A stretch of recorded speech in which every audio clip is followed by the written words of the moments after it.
Assalamu alaikum. Today we will discuss the main sources of organic compound with the special reference of coal, petroleum and natural gas. Sources of organic compound. There are two main sources of organic compound, namely living things and minerals.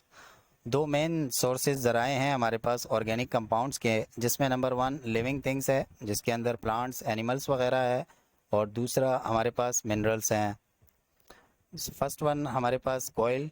Coil is made up of variety of hydrocarbons. कोयल जो है वो मुख्तलिफ़ तरह के hydrocarbon से मिलकर बना होता है। Coal is form in a different way. कोयल जो है वो मुख्तलिफ़ तरह से बनता है। Million years ago trees were buried in earth was turn to peat as a result of bacterial and chemical processes. Millions years पहले जो ट्रीज़ जो है उनके जड़ें, उनके तने जो वो दफन हो गई ज़मीन के अंदर, वो बहुत सारे अरसे के बाद वो कन्वर्ट हो जाती हैं पीट के अंदर। पीट भी एक तरह का कोयल होता है, और एज ये कन्वर्ट होती है जो बैक्टीरियल और केमिकल प्रोसेस होते हैं ज़मीन के अंदर उस ट्री के साथ, या कोई भी एनिमल वहाँ दफन हो जाएं उनके साथ, उससे ये कन्वर्ट हो जाती है, ये वुड कन्वर्ट हो जाती है पीट के अंदर। पीट वॉज देन कन्वर्टेड इनटू कोयल। ये जो पीट है और मिलियंस ऑफ ईयर्स गुजरने के बाद ये कन्वर्ट हो जाता है कोयल के अंदर as the result of high temperature and pressure within the earth crust. जब अर्थ की तह के अंदर उसके ऊपर बहुत ज़्यादा टेम्परेचर और प्रेशर लगता है। Natural carbonisation is the process of converting wood into coal. कुदरती कार्बोनाइजेशन है, यानी कुदरती तौर पर कार्बन बनाने का जो प्रोसेस है वो लकड़ी को कोयल के अंदर कन्वर्ट करती है। 4 varieties of coal are created. 4 तरह की कोयल हमारे पास बन जाते हैं depending on the degree of carbonization. ये डिपेंड करता है कि उनके अंदर कितना % कार्बन मौजूद है। Would person of carbon is 40, यानी लकड़ी के अंदर कार्बन का जो पर्सन है वो 40% होता है। और after few millions years 60% converted पीट, यानी ये कन्वर्ट हो जाता है पीट में, जिसमें 60% जो है हमारे पास कार्बन होता है।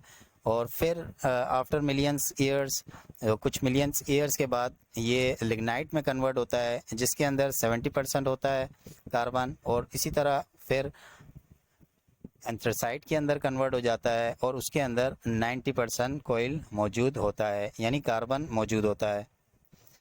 इसी तरह हमारे पास सेकंड पेट्रोलियम है। Petroleum as a source of organic compound. Petroleum is a thick dark brownish और ग्रीनिश ब्लैक लिक्विड। ये एक थिक गाढ़ा डार्क ब्राउन या ग्रीन कलर का लिक्विड है। Organic compounds are mostly derived from petroleum by frictional distillation. Organic compound को ज़्यादातर निकाला जाता है पेट्रोलियम से। एक प्रोसेस है फ्रिक्शनल डिस्टिलेशन प्रोसेस, उसके ज़रिए। और frictional distillation process the process of separation of components depending upon their boiling point ranges is called as frictional distillation. ये वो प्रोसेस होता है जिसके अंदर हम कंपोनेंट को अलहदा करते हैं इनकी बॉइलिंग पॉइंट की मदद से।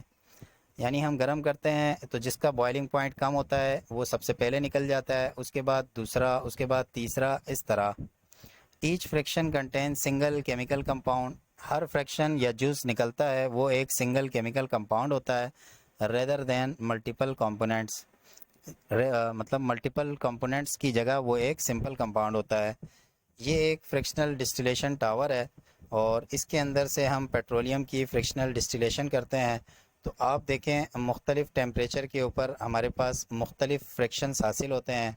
20 सेंटीग्रेड के ऊपर हमारे पास ये गैस एनर्जी सोर्स हासिल होती है। इसके बाद हमारे पास 70 सेंटीग्रेड पर उसी थिक ऑयल से हमारे पास पेट्रोल हासिल होता है जो कि कार्स वगैरह में इस्तेमाल किया जाता है। और इसी तरह से मुख्तलिफ़ हमारे पास नीचे ये तमाम एनर्जी सोर्सेज हमारे को ये हाइड्रोकार्बन्स हासिल होते हैं। इसके बाद थर्ड एनर्जी सोर्स है हमारे पास natural gas. It's a mixture of hydrocarbons. ये भी हाइड्रोकार्बन का मिक्सचर होता है विद लो मोलिकुलर वेट, यानी इसके अंदर हल्के मोलिकुलर वेट के हाइड्रोकार्बन्स होते हैं, जैसे कि मीथेन हो गया जिसका फार्मूला CH4 है। Together with other gases such as ethane, propane and butane. ये मिली हुई होती है इथेन, प्रोपेन, ब्यूटेन के साथ। Makes up around 85% of the mixture, और ये मिलकर तकरीबन नेचुरल गैस का 85% होती हैं। Natural gas is utilize as a fuel in both household and industries. इसको एनर्जी के तौर पर, फ्यूल के तौर पर घरों में और इंडस्ट्रीज़ दोनों में इस्तेमाल किया जाता है। Compressed natural gas is utilize as a fuel in cars. Compressed natural gas जो हमारे पास सीएनजी होती है वो कार्स वगैरह में इस्तेमाल होती है। Carbon black and fertilizers are also made from natural gas. Natural gas से कार्बन ब्लैक और खादें वगैरह भी बनाई जाती हैं। तो उम्मीद है कि आपको सोर्सेज ऑफ ऑर्गेनिक कंपाउंड का कुछ कॉन्सेप्ट आ गया होगा। अस्सलामु अलैकुम।